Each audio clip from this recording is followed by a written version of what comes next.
Hello everyone, कैसे हैं आप सभी लोग। उम्मीद है कि बहुत बढ़िया होंगे। 17 दिसंबर 2023 के हरियाणा करंट अफेयर इस वीडियो में हम लोग पढ़ने वाले हैं। आइए सेशन की शुरुआत करते हैं। आप सभी प्यारे बच्चों को राधे राधे। कल आपसे एक सवाल पूछा था प्रीवियस डे में। इस सवाल का ठीक आंसर था कि उप मुख्यमंत्री ने किस जिले में हवाई अड्डे की एयर ट्रैफिक कंट्रोल रूम और टर्मिनल बिल्डिंग की हाल ही में आधारशिला रखी है। तो इस सवाल का ठीक जो आंसर था हमारा वो था हिसार, यानी कि ऑप्शन नंबर सी इसका ठीक है हमारा। अच्छा, एक ना अपनी स्टार आईक्यू एप्लीकेशन है, उसमें बहुत सारे इश्यूज आ रहे हैं। आई मीन वो फिलहाल के लिए नए यूजर के लिए प्ले स्टोर के ऊपर अवेलेबिलिटी नहीं दिखा रहा है। तो अभी देखो, फिलहाल के लिए आप एप्लीकेशन अगर मिल जाता है आप मुझसे डायरेक्ट कांटेक्ट कर लीजिएगा, मैं एपी के लिंक दे दूंगा। अदरवाइज अपना वेबसाइट है www.stariqeducation.com, वहां से एक्सेस कर लो। और एक दो दिन में जब जैसे ही ठीक हो जाती है तो मैं एक दिन के लिए उस ऑफर को दोबारा से एक्टिवेट कर दूंगा, ठीक है ना। माफ करिएगा, ये टेक्निकल एरर है।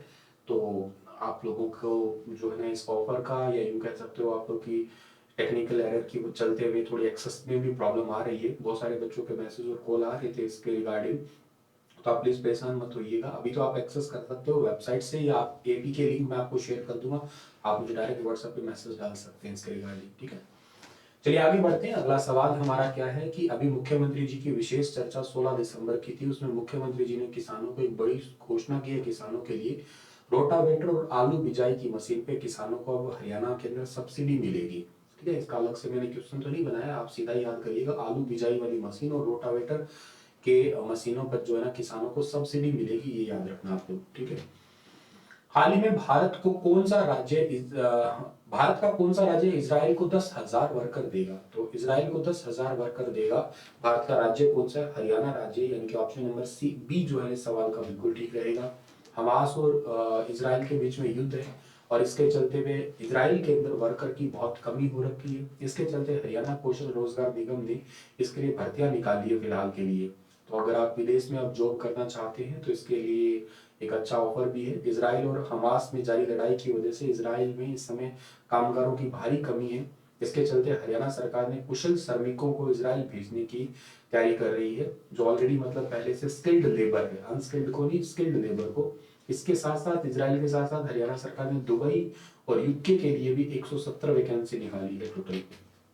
और पोस्ट एक्चुअली किस किस की है, इसमें बिल्डिंग फ्रेमवर्क के लिए 3,000 पोस्ट है, सेरेमिक टाइल लगाने वालों की 2,000 पोस्ट है, दीवारों पर प्लास्टर करने वालों की 2,000 पोस्ट है, आयरन बैंडिंग जो करने वाले उनके लिए टोटल 3,000 पोस्ट है। इसके अलावा इनकी जो एजुकेशनल क्वालिफिकेशन है 10वीं रखी है, और 3 साल का इनके पास में एक्सपीरियंस होना चाहिए। उम्र इनकी 25 से 45 साल के बीच में होनी चाहिए।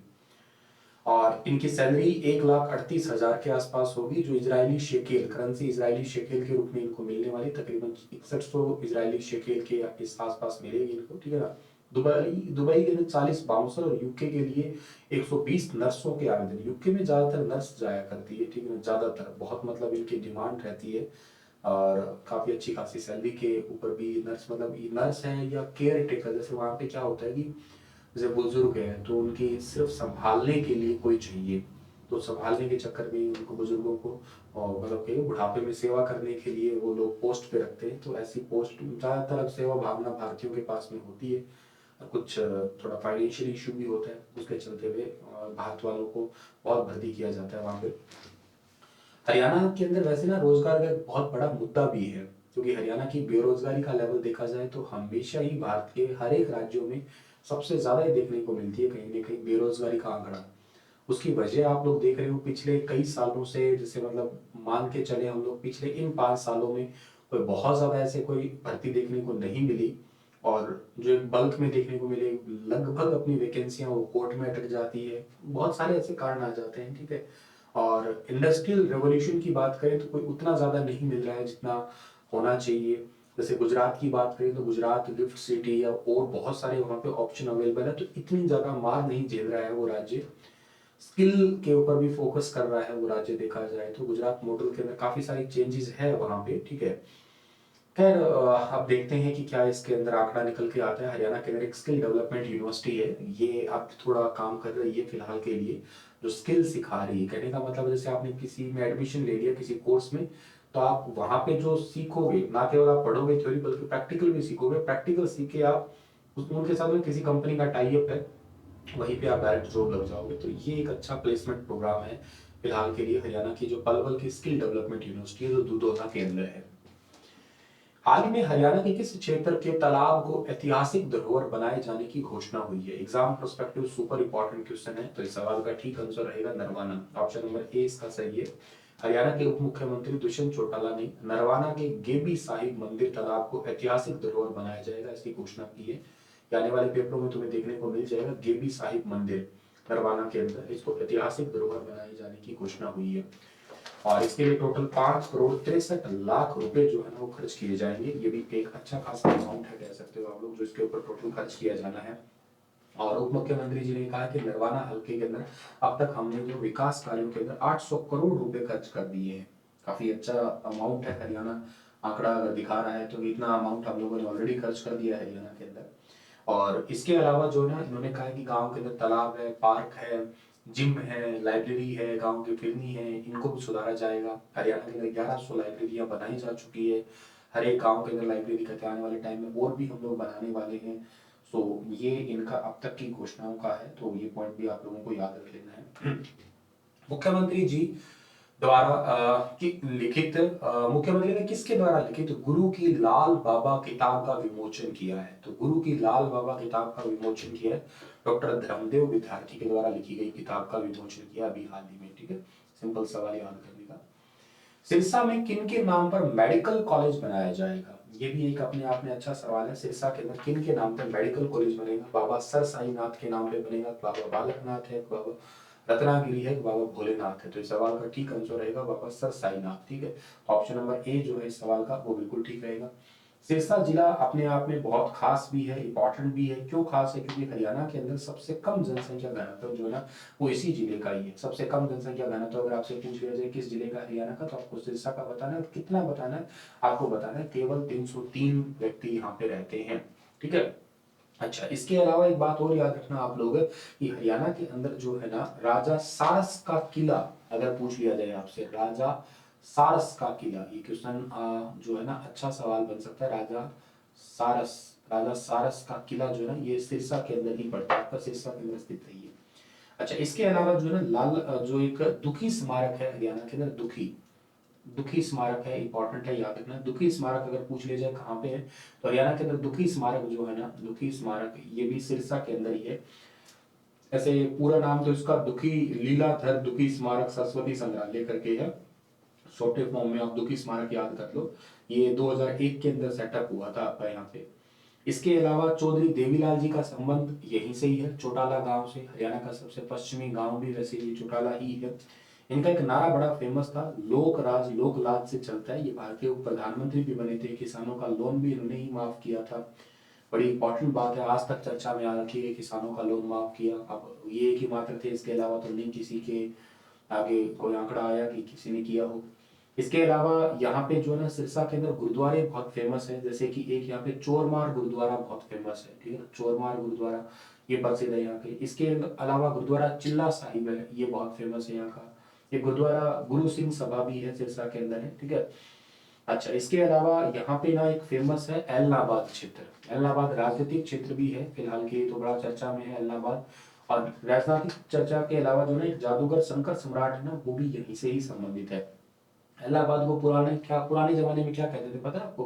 पुराने जमाने में इसको खड़ियल कहा करते थे, खड़ियल खड़ियल खड़ियल के नाम से फेमस है ये वाला इलाका। अच्छा इसके अलावा हरियाणा के अंदर जो है ना एक उड़ीसा के अभी एक्स गवर्नर अभी रिसेंटली रिटायर्ड हुए प्रोफेसर गणेशी लाल, ये यहीं के ही है और सिरसा जिले से संबंधित है, ये भी याद कर सकते हो आप लोग। अच्छा सिरसा जो जिला है ना इसकी कोई आरक्षित सीट है क्या सर? हाँ इसकी आरक्षित सीट है, वो कौन सी है? कालावाली है। ठीक है ना, कालावाली कालावाली जो है यहाँ की आरक्षित सीट है आपकी।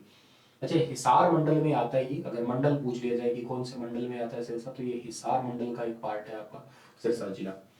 इसके अलावा सिरसा के अंदर सिख समुदाय की जनसंख्या हरियाणा में सबसे ज्यादा है। अगर पूछ लिया जाए कि धर्म की तर्ज पे सबसे ज्यादा धार्मिक क्षेत्र या कौन से धर्म से संबंधित है आपका, तो इसको आप याद कर सकते हो, ये है सिख धर्म से संबंधित आपका। ठीक है, एक बात हो आपको याद करना कि जो मैंने अभी एलनाबाद का कहा ना कि पुराना नाम इसका खड़ियल था, तो इसका एलनाबाद नाम क्यों पड़ा था? यहाँ पे एक ना डीसी थे जिनका नाम था ओलिवर, इनकी पत्नी का नाम था एल्ना, उनके चलते हुए इस क्षेत्र का नाम एल्ना पड़ा था। ठीक है।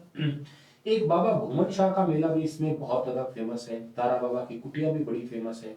अच्छा, एक जी रानिया का विद्रोह बड़ा एग्जाम में आया है, तो बहुत बार पेपर में पूछा गया है।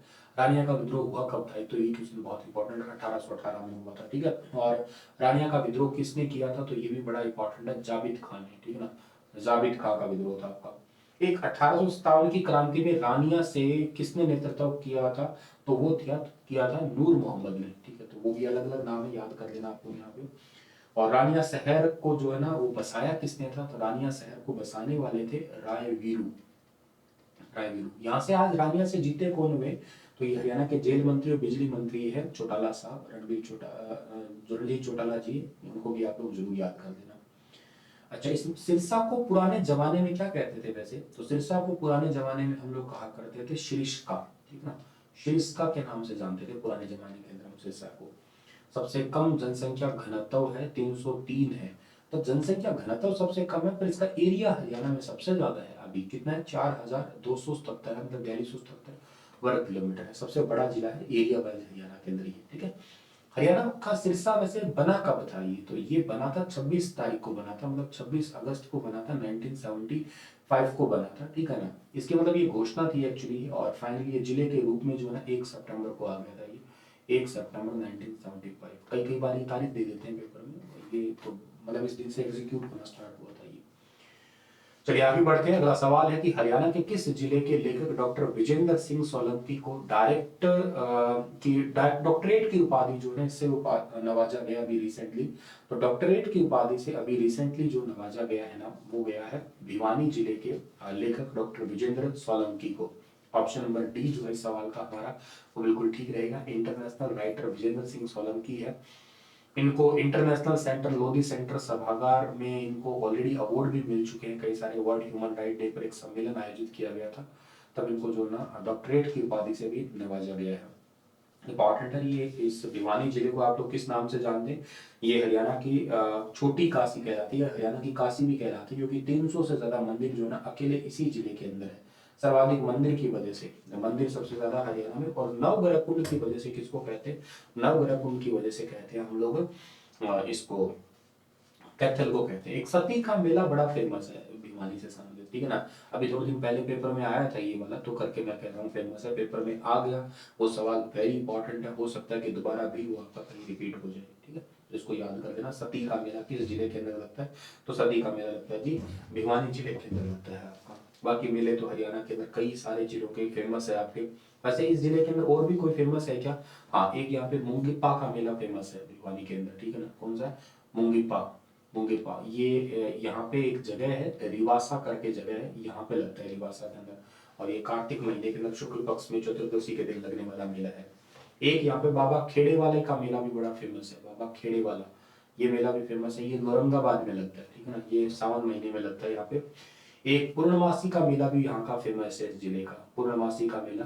और पूर्णमासी का मेला तोसाम में लगता है ये वाला। ठीक है ना, सती का मेला कहाँ पे लगता है वैसे? सती का मेला लगता है खरक कला के अंदर। ठीक है, खरक कला जो है ना यहाँ पे लगता है सती का मेला। ठीक है, चलिए सर जी, तो आज के इस सेशन के ये वाले क्वेश्चन थे आपके, और आप लोगों के लिए जो एक क्वेश्चन रहेगा वो क्या है कि मादक पदार्थों की तस्करी के मूल कारणों को लक्षित करने वाला कौन सा अभियान अभी हाल ही में स्टार्ट किया गया है? तो अभी रिसेंटली कौन सा अभियान जो है ना वो स्टार्ट किया गया है आपका? नशा छोड़ो अभियान, जीवन अभियान, हृदय परिवर्तन अभियान, रंग अभियान। बताइए इसके बारे में विस्तार से। मैं मिलता हूँ आप लोगों को अपने अगले सेशन में, तब तक के लिए आप हंसते रहना, मुस्कुराते रहना। स्टार IQ यूट्यूब चैनल को सब्सक्राइब नहीं किया है तो कर जरूर लीजिएगा। ठीक है, तो ठीक है भैया।